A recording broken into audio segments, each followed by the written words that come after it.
Olá amigos e amigas, Diácono Beto da Arquidiocese de Maringá para mais um vídeo aula sobre o significado teológico das partes do corpo. Já fizemos a introdução, já olhamos no primeiro vídeo a cabeça e a testa, no segundo o rosto e o cabelo, e agora nesse terceiro vídeo nós vamos olhar o significado teológico dos olhos e dos ouvidos, também conhecido como orelha. Sigamos juntos. Se você que está sempre conosco estudando a Bíblia, nesse melhor momento para você, às vezes à noite, às vezes no intervalo do trabalho, às vezes indo para o trabalho, são 5 a 10 minutinhos por dia para você nos acompanhar. Se inscreva em nosso canal e compartilhe, ajude-nos nesta obra de evangelização. O nosso objetivo é levar a palavra de Deus de forma simples e descomplicada a todas as pessoas. Agradecemos muito por você estar conosco. Hoje nós vamos, nesta terceira parte, estudar o olho e o ouvido. Então nós vamos estudar o olho de Deus primeiro. E o primeiro texto que nós vamos olhar é um texto bem conhecido.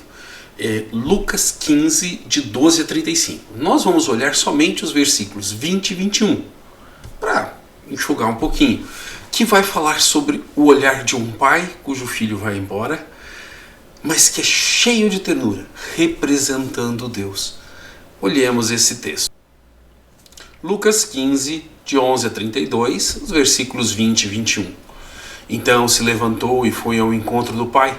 Quando ainda estava longe, o pai o avistou e teve compaixão. Saiu correndo, o abraçou e o cobriu de beijos. Então o filho disse: Pai, pequei contra Deus e contra ti, já não mereço que me chamem teu filho.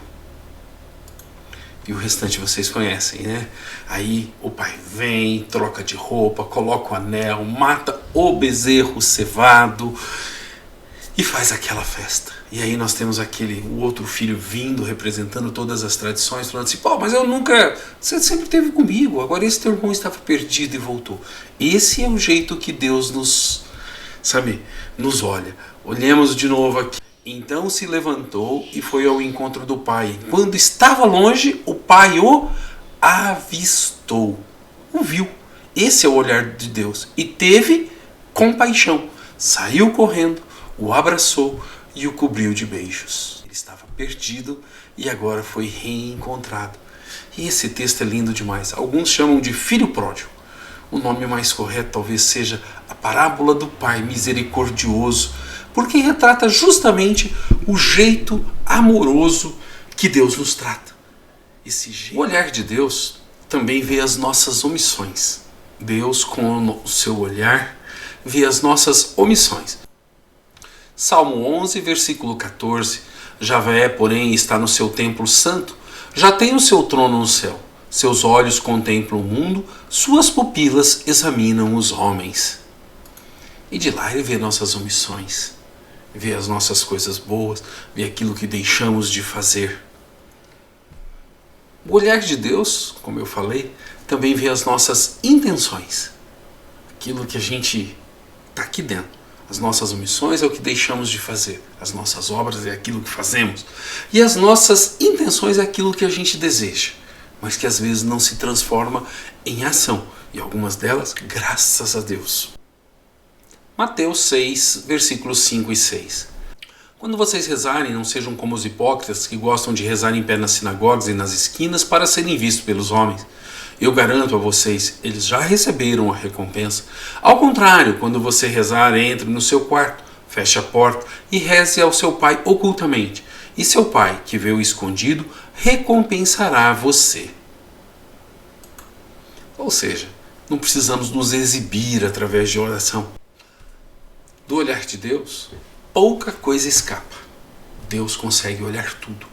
E às vezes, por observar tudo, na sua, infinitude, tem gente que fala assim: nada escapa ao olhar de Deus. Mas não é nesse sentido. A gente viu que o olhar de Deus é misericordioso. Ele vê tudo. Mas ele não quer nos castigar por tudo. Pelo contrário, ele quer a nossa volta para ficar contente, como no nosso primeiro texto. Então vamos olhar um texto sobre como que nada escapa ao olhar de Deus. Lucas 12, 2. Não há nada de escondido que não venha a ser revelado, e não há nada de oculto que não venha a ser conhecido. Aqui a gente tem um texto que Deus, ele consegue saber de tudo. Desde as nossas intenções, as nossas omissões, as nossas ações, mas nunca com um olhar fiscalizador, mas sempre com um olhar de amor, de ternura, de quem quer que a gente volte dos nossos erros, pronto para nos perdoar. Esse último texto, que Deus vê tudo, alguns até usam para falar, sabe, desse olhar controlador de Deus. Nós nunca podemos usar nada de Deus para dar medo nas pessoas. Igual alguns postam lá no WhatsApp: Deus está vendo que você apagou. Gente, Deus está vendo tudo, mas Ele não quer ficar fiscalizando a gente. Não é papel dele. O amor não é fiscalizador. O amor, ele é misericordioso, ele é educativo. Então, o olhar de Deus não é de controle, mas de amor. Então, nós não podemos nunca falar que Deus tudo vê, no sentido de ver as faltas das pessoas para depois ficar punindo. Não. Deus vê tudo para perdoar e indicar o caminho. Vamos agora olhar o significado teológico do olho no homem. Os textos bíblicos, eles, falando dos olhos, eles vão refletir a vida da alma, porque os olhos são portadores de muitos afetos. Na Bíblia, os olhos são como a lâmpada. Então, quando tudo está claro, iluminado, o sol de dia e a luz de noite, nós conseguimos ver. Então, por aqui, pelos nossos olhos, entram os valores.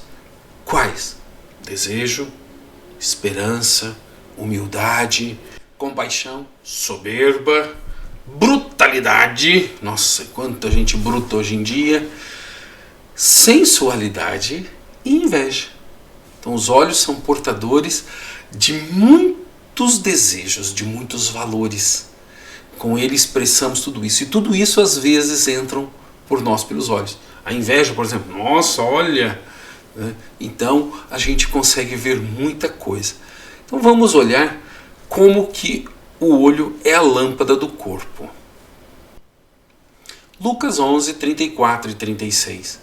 A lâmpada do corpo é o olho. Quando o olho é sadio, o corpo inteiro também fica iluminado. Mas se ele está doente, o corpo também fica na escuridão. Portanto, veja bem se a luz que está em você não é escuridão. Se o seu corpo inteiro é luminoso, não tendo nenhuma parte escura, ele ficará todo luminoso, como quando a lâmpada com o seu clarão ilumina você. Esse texto é lindo, né? A lâmpada do corpo é o olho. É por aqui que entram todos os desejos, os valores, as nossas... Quando o olho é sadio, quer dizer, se você tem um bom olhar, o corpo inteiro fica iluminado. Mas se teu olho está doente, inveja, cobiça, raiva e etc, e etc, e etc, teu corpo fica na escuridão. Vamos agora olhar mais alguns textos para vermos isso. O primeiro, como portador de coisas ruins, de inveja. Até aquele mal olhado que o pessoal fala, né? Quer dizer, olhar com inveja, mal, olhar mal. Olhar invejoso de Sara para sua serva Agar. Gênesis 16, de 5 a 6. Então Sarai disse a Abraão: você é responsável por essa injustiça? Coloquei em seus braços minha escrava, e ela, vendo-se grávida, não me respeita mais. Que Javé seja nosso juiz. Abraão disse a Sarai: muito bem, sua escrava está em suas mãos. Trate-a como você achar melhor. Sarai maltratou de tal modo Agar que ela fugiu de sua presença. Olha o olho. Abraão recebeu uma promessa de ter uma descendência. Sara não ficava grávida. Dentro das leis do tempo, a escrava era totalmente submissa e propriedade da senhora. Ela ficando grávida, o filho não seria da escrava, mas da senhora. E Agar começou a dar uma olhadinha assim, meio de esnobe para Sarai, e ela ficou possessa. E aí começou a maltratar. São os tipos de olhares. O olhar de esnobação, o olhar de raiva, o olhar de... Os olhos retratam muita coisa. Também em Gênesis temos o olhar como beleza, irradiação de beleza. Gênesis 29:17. Lia tinha um olhar terno e Raquel era bela de se ver e de se olhar.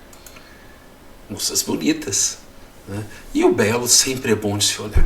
Quando você chega em frente a uma obra de arte, quando você chega diante de algo que merece ser admirado, você admira. Inclusive a beleza. A beleza também deve ser admirada. Só não deve ser cobiçada, desejada. Porque cada um tem a sua forma. O marido deve olhar a mulher. Se começar a olhar a mulher dos outros, não vai dar certo não. Tá? Jesus até vai falar disso, né? Que teu olho só de você olhar já peca. Vamos olhar um pouquinho mais.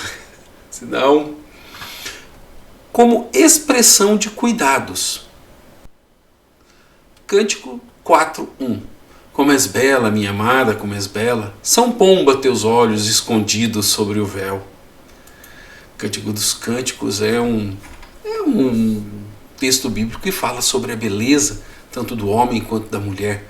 Já vimos nos cabelos que o cara coloca, seus cabelos são como as cabras ondulando pelas montanhas de Galaade. Eu já falei que se você fizer um galanteio desse hoje para uma menina, não vai dar certo. Agora, esse daqui dá. Como és bela, minha amada, como és bela, são pombas teus olhos escondidos sobre o véu. Ele está fazendo um baita, um elogio, uma declaração de amor. E que mulher que não gosta? Todas. Vamos ver a questão de fechar os olhos. Às vezes a gente vê as coisas e fecha os olhos, vira os olhos.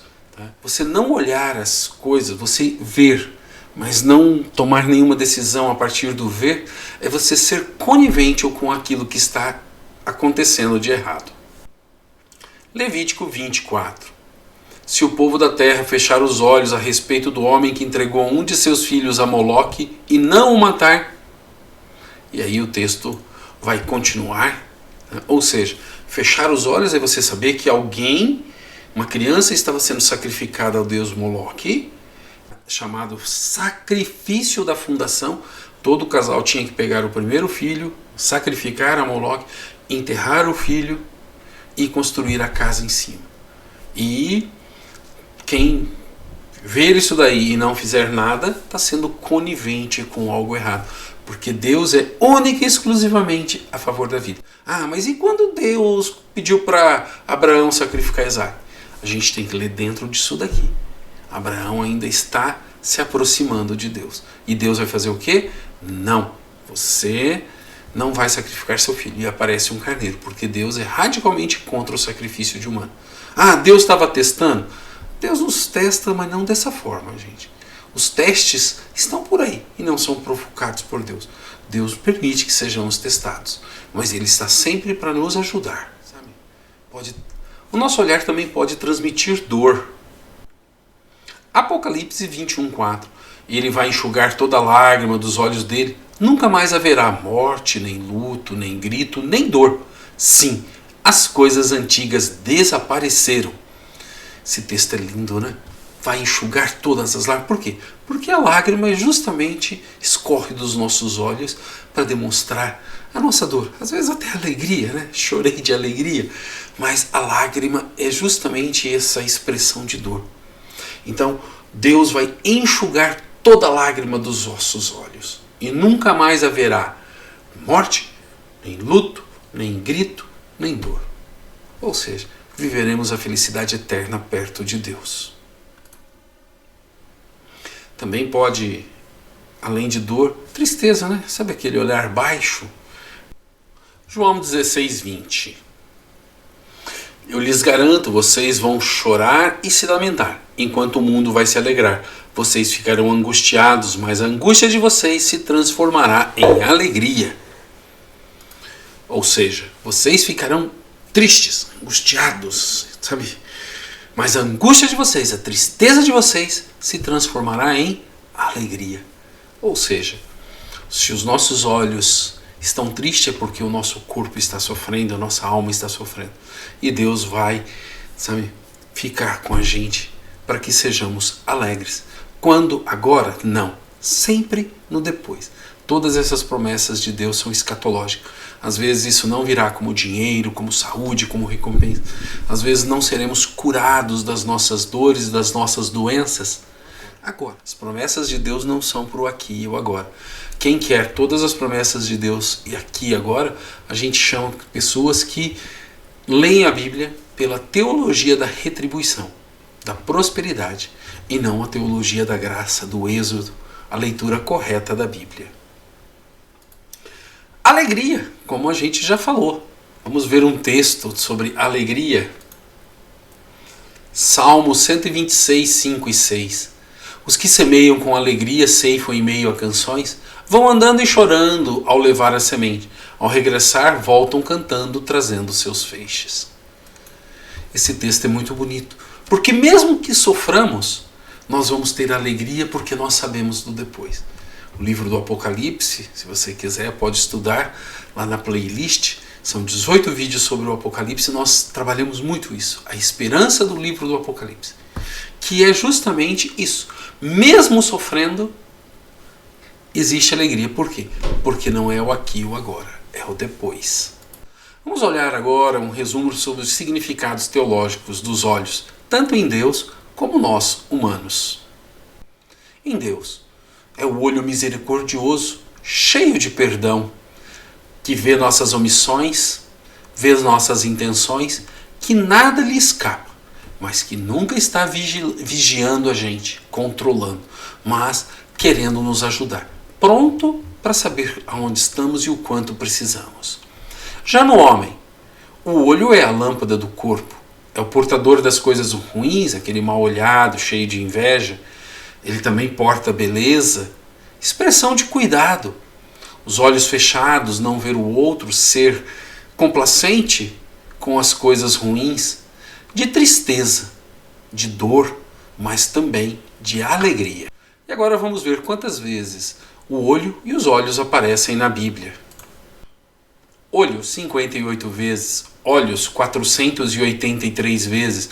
Olhar, olhou, olharam, 250 vezes. Num total de 791 vezes. Então o olho, como entrada dos valores, é muito importante. 791 vezes. Hoje, para poder olhar melhor, a gente precisa do óculos, né? O meu de vez em quando está caindo, tem que ajeitar na cara. É normal. E hoje o óculos é uma bênção de Deus. Por que da tecnologia, da ciência, da inteligência que Deus deu ao homem? Vamos agora olhar a segunda parte do nosso estudo de hoje. O significado teológico do ouvido. Em sociedade onde poucos sabiam escrever, o ouvir era muito importante. Então você tinha que prestar atenção no ouvido. Hoje o aluno grava a aula e assiste na hora que quer. Que beleza, né? E naquela época não.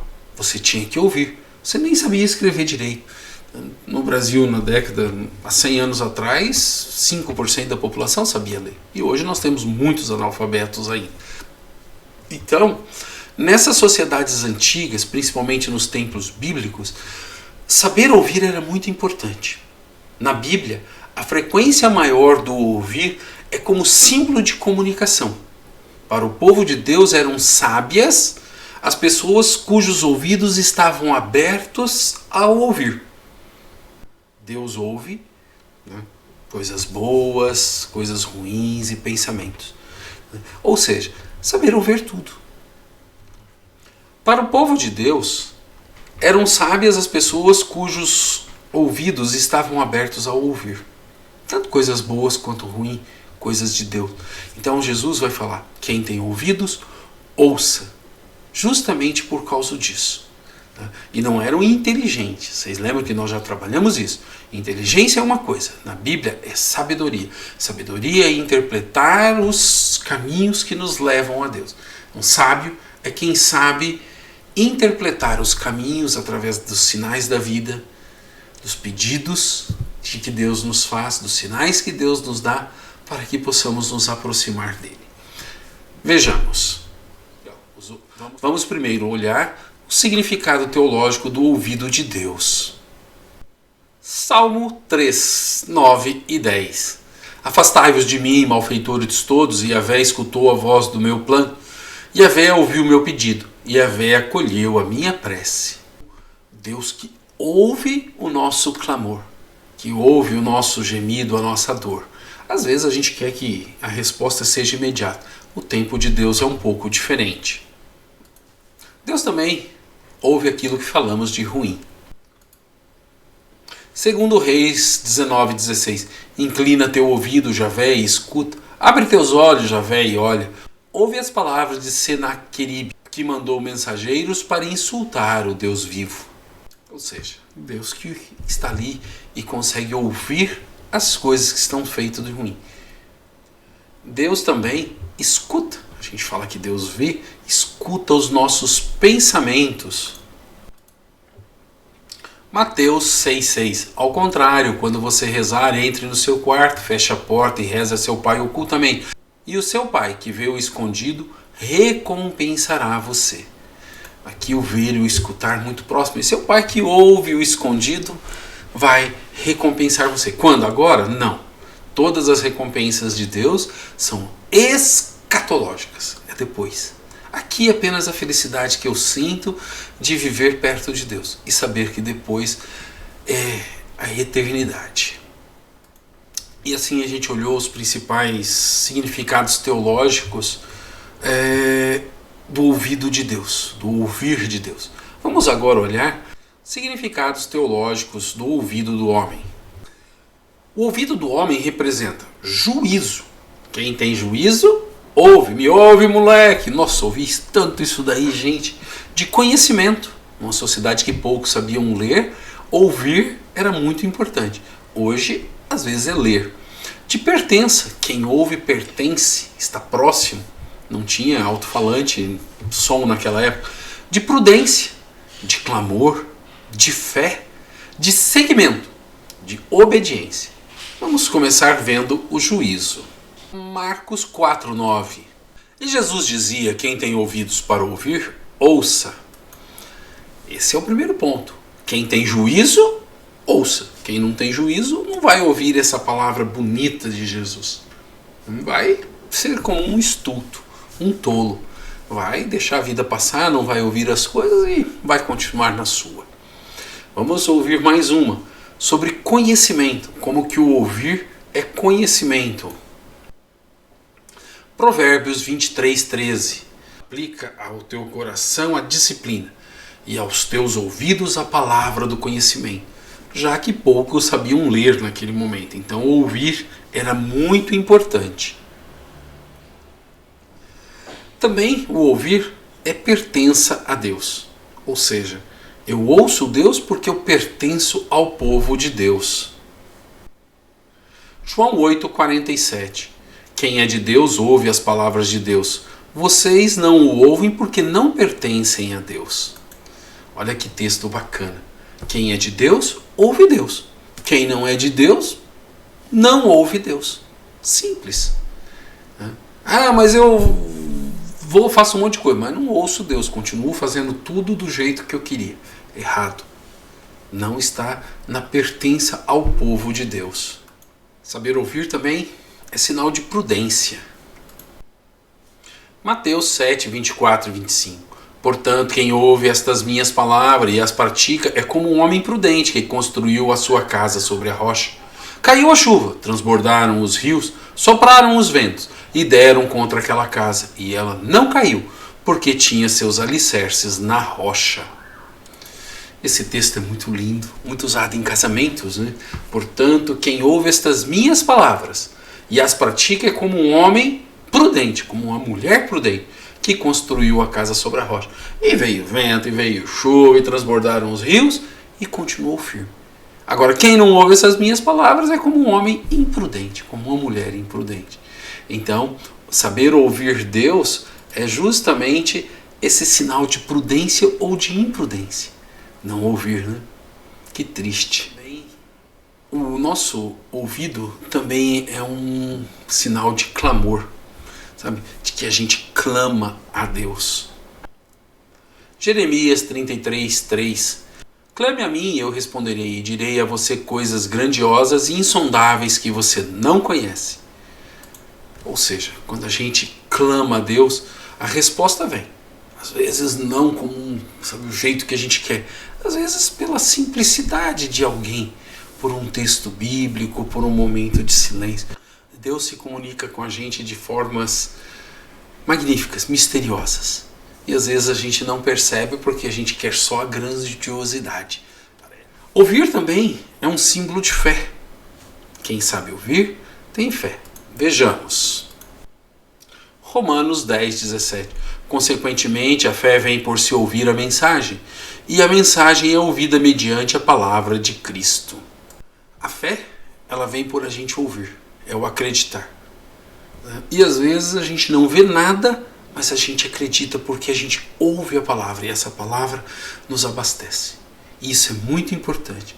A fé, ela não pode ser provada, mas a gente pode, sentir esse prazer, essa alegria de termos fé. Jesus vai falar, João 10:27, as minhas ovelhas ouvem a minha voz e eu as conheço e elas me seguem. Complementando o texto anterior. A fé é ouvir Jesus. E Ele, como nosso pastor, o que nós fazemos? As minhas ovelhas ouvem a minha voz e eu as conheço e elas me seguem. E é justamente isso. E seguir a Jesus é saber o caminho certinho para aproximarmos de Deus, de nós mesmos, das pessoas e um dia vivermos a eternidade com Deus. Como podemos ver, tem grande relação entre Deus e as pessoas pelo meio do ouvir. Então ouvir é um símbolo de obediência. Tanto que, às vezes, nós precisamos do quê? De um puxão de orelhas para aprendermos a ouvir. Porque nunca será cobrado aquilo que para nós não foi explicado. Vamos ver um texto. 1 Samuel 15:22. Samuel, porém, replicou: o que é que Javé prefere? Que lhe ofereçam holocaustos e sacrifício ou que obedeçam? Ouçam a sua palavra. Obedecer vale mais do que oferecer sacrifícios. Ser dócil é mais importante do que a gordura dos carneiros. Então, aqui nesse sentido, que a gente tem que ter mais ouvido para Deus e praticarmos mais a sua palavra do que ficarmos apenas em rituais. No caso aqui, eles queimando nos seus sacrifícios gordura de carneiro. Então, o que Deus gosta mais?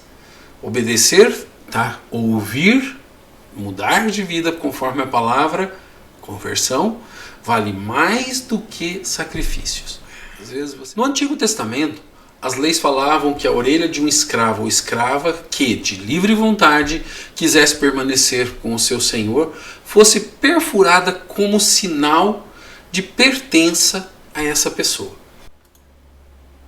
Êxodo 21, 5 e 6. Se o escravo disser, gosto do meu patrão, da minha mulher e dos meus filhos, não quero ficar livre, então o patrão o levará diante de Deus, fará com que ele se encoste na porta ou nos batentes, e lhe furará a orelha com uma sovela.